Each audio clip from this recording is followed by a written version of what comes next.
Semangat pagi semua. Kembali lagi pada video pembelajaran pengetahuan bahan makanan.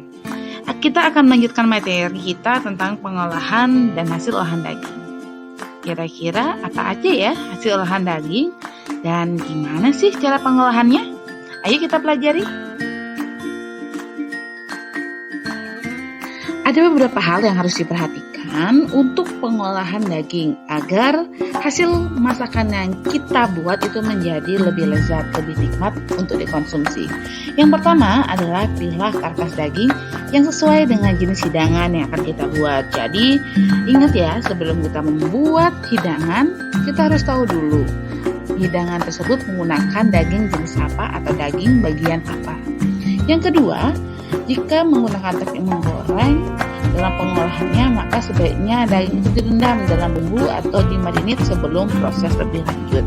Nah, fungsi marinate ini adalah agar bumbu meresap ke dalam daging, sehingga setelah daging itu kita goreng, rasa dari bumbu yang kita sudah gunakan untuk merendam daging masuk ke dalam daging dan menambahkan cita rasa di dalam daging yang kita goreng.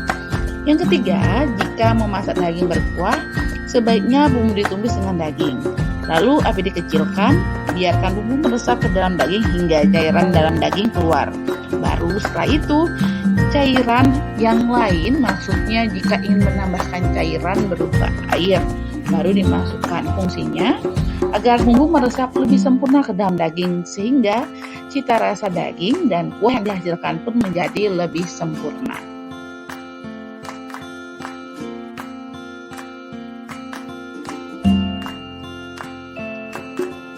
Seperti yang kita sudah ketahui bahwa daging merupakan salah satu bahan makanan hewani yang mempunyai nilai gizi tinggi. Oleh sebab itu, penanganan daging dan proses pengolahannya harus tepat. Pengolahan daging harus dilakukan dengan tepat, mulai dari memilih, membersihkan, menyiapkan, berikut memasak, dan menyajikan. Nah, kita akan belajar mengenai penanganan daging sebelum proses pengolahan. Yang pertama adalah memilih daging. Sebelum proses pembersihan dan pemotongan daging, terlebih dahulu daging harus dipilih sesuai standar kualitas daging yang baik seperti yang sudah kita pelajari sebelumnya. Nah, selanjutnya adalah pembersihan dan pemotongan daging. Pembersihan dan pemotongan daging meliputi memilih daging sesuai menu yang diolah, mencuci daging di bawah keran untuk melepaskan kotoran atau sisa darah yang menempel pada daging, membuang bagian lemak tipis dan bagian lain yang tidak dipergunakan, memotong daging sesuai dengan kebutuhan menu, dan menempatkan serta meniriskan daging pada tempat yang memungkinkan air dapat menetes.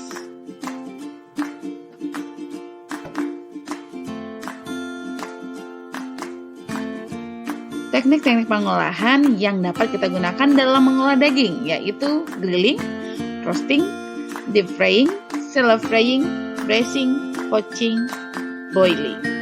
Nah, untuk beberapa orang mungkin sedikit asing mengenai teknik pengolahan ini. Ayo kita pelajari sama-sama.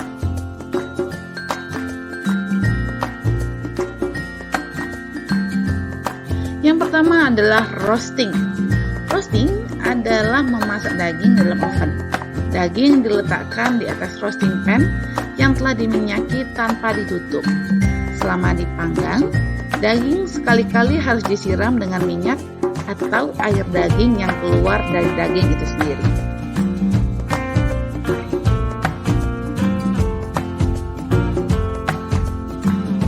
Teknik pengolahan berikutnya adalah grilling.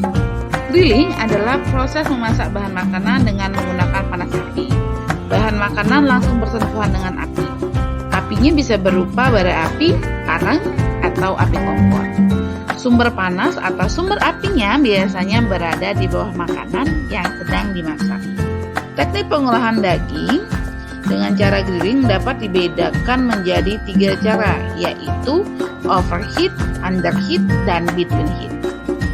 Overheat dilakukan dengan cara meletakkan daging di atas rangkaian besi panas. Sebelum daging diletakkan di atas besi, besi diolesi dulu dengan minyak agar daging tidak melekat atau tidak lengket pada besi. Yang kedua adalah underheat. Dilakukan dengan cara meletakkan daging yang akan dipanggang di atas baki. Kemudian dipanggang dengan alat yang bernama salamander. Yang ketiga adalah between heat, yaitu teknik memanggang daging dengan menggunakan dua sumber panas.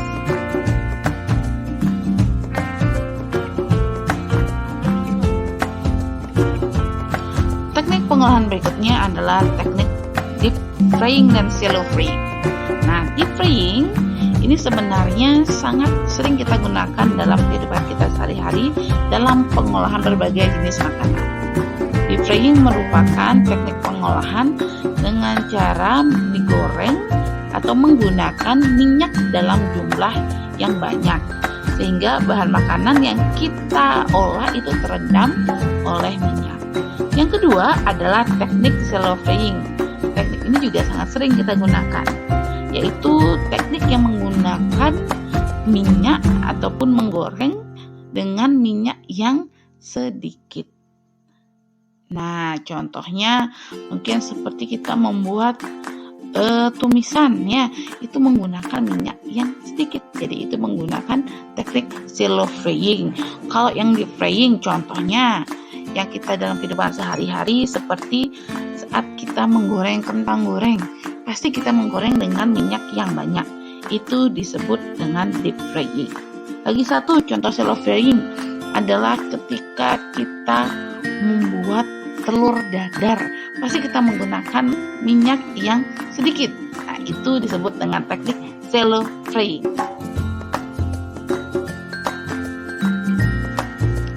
Selanjutnya adalah teknik braising. Teknik braising adalah teknik merebus dengan sedikit cairan, kira-kira setengah dari bahan yang akan direbus. Dan dalam proses ini ataupun dalam teknik ini menggunakan panci yang tertutup dengan api kecil dan dimasak secara perlahan-lahan. Efek dari braising ataupun efek dari pengolahan braising ini yaitu menghasilkan bahan makanan yang lebih lunak dan aroma yang dikeluarkan menyatu dengan cairannya. Teknik pengolahan berikutnya adalah poaching dan boiling.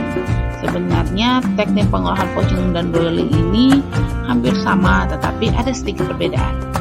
Poaching merupakan teknik pengolahan dengan menggunakan cairan yang sedikit ataupun yang sama dengan bahan makanan yang diolah. Tapi panas yang digunakan berada di bawah titik didih air. Nah, kalau titik didih kan 100 derajat Celcius. Jadi kalau poaching ini suhu airnya di bawah dari 100 derajat Celcius.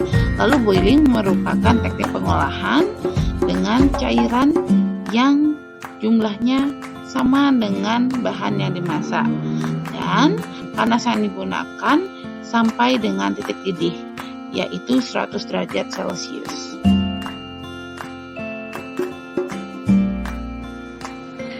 Berikutnya kita akan membahas mengenai teknik pembelian daging. Setelah daging dibeli, baik itu di pasar maupun di supermarket, sebaiknya daging disimpan selama 3-4 hari di tempat yang temperaturnya cukup dingin, kurang lebih 10 derajat sampai 20 derajat Celcius. Setelah itu daging baru diolah. Hal ini bertujuan agar daging tidak alot saat hendak diolah. Nah, sebelum dibeli terlebih dahulu kita harus memperhatikan kebersihan tempat pembelian daging.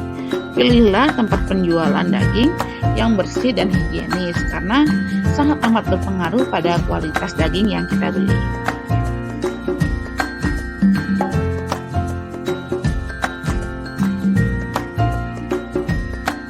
Adalah teknik pelayuan daging.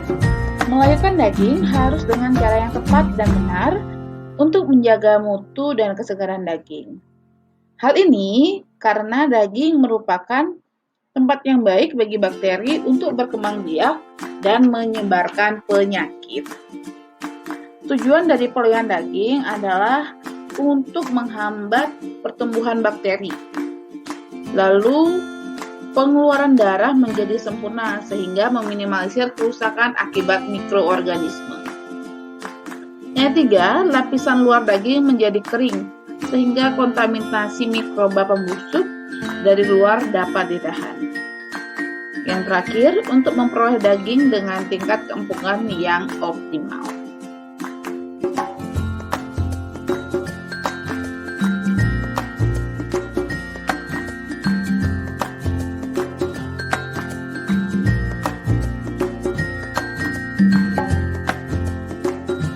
Kalian di rumah pasti pernah mempunyai daging dalam kondisi yang beku. Apakah kalian sudah melakukan pencairan daging yang benar? Nah, untuk lebih jelasnya akan saya terangkan. Dalam proses mencairkan bahan makanan termasuk daging harus dilakukan dengan tepat dan benar agar makanan tersebut menjadi tetap aman untuk dikonsumsi. Teknik pencairan daging dapat dilakukan dengan 3 cara, yaitu di lemari pendingin, di bawah air mengalir, dan pada microwave. Yang pertama, pencairan di lemari pendingin.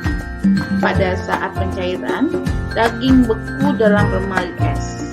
Daging beku yang masih terbungkus dipindahkan dari freezer ke kontainer paling bawah yang ada di lemari pendingin.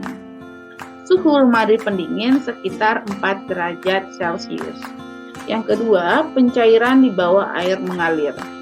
Daging beku yang akan dicairkan harus dalam keadaan terbungkus dan ditempatkan dalam wadah kedap air. Selanjutnya, taruh daging beku di bawah air dingin yang mengalir dengan suhu sekitar 21 derajat Celcius sehingga mencair. Air jangan menyentuh langsung pada daging. Yang ketiga adalah mencairkan dalam microwave. Saat mencairkan daging dalam microwave, daging harus ditempatkan dalam wadah dan disimpan dalam microwave.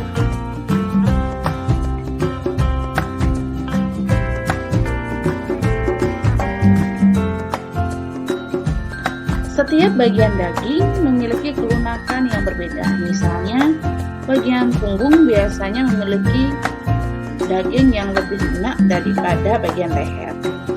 Lalu, bagaimana cara melunakan bagian-bagian daging yang sedikit alot? Berikut beberapa cara yang dapat dilakukan. Yang pertama, menggiling atau melumatkan daging dapat menyebabkan bagian daging sapi itu hancur, serta memotong serabut otot dan jaringan pengikat. Yang kedua, enzim dapat melunakkan daging. Misalnya, enzim yang terdapat pada daun pepaya. Yang ketiga, bahan-bahan asam. Menambahkan produk-produk asam terhadap daging, makanya daging akan cepat lunak. Misalnya, cuka perasan, lemon, tomat, dan lain sebagainya. Nah, bahan alami yang dapat digunakan untuk melunakkan daging seperti yang sudah ada pada gambar, yaitu juga dapat pada nanas. Buah nanas banyak mengandung enzim yang dapat membantu untuk pelunakan atau pengembukan daging. Begitu juga dengan getah pepaya dan daun pepaya. Selain itu, pengembukan daging pada menggunakan jahe juga membantu untuk pengembukan daging, sehingga nanti hasil daging yang kita olah menjadi lebih empuk. Berikut ini merupakan beberapa hasil olahan daging yang ada di sekitar kita.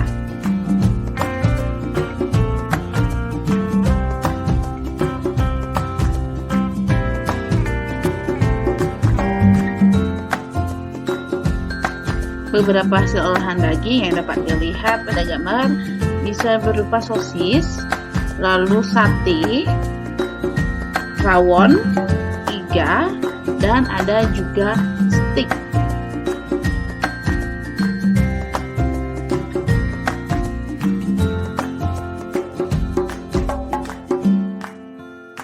Berikut ini merupakan hasil olahan dari daging babi atau pork, dan tentunya ini merupakan daging yang non halal.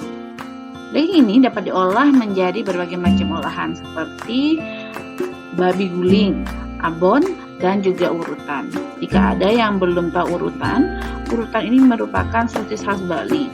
Bedanya dengan sosis yang biasa adalah sosis khas Bali atau urutan ini biasanya memiliki cita rasa khas Bali yang penuh akan rempah-rempah.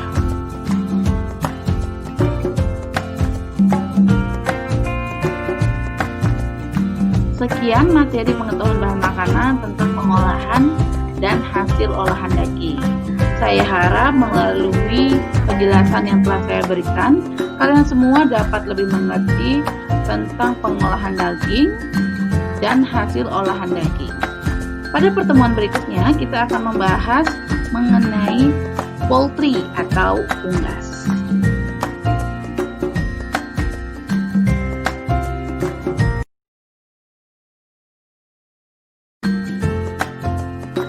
Terima kasih sudah menonton video pembelajaran ini. Ingat, stay safe, stay healthy, and stay positive. Tunggu video pembelajaran berikutnya ya.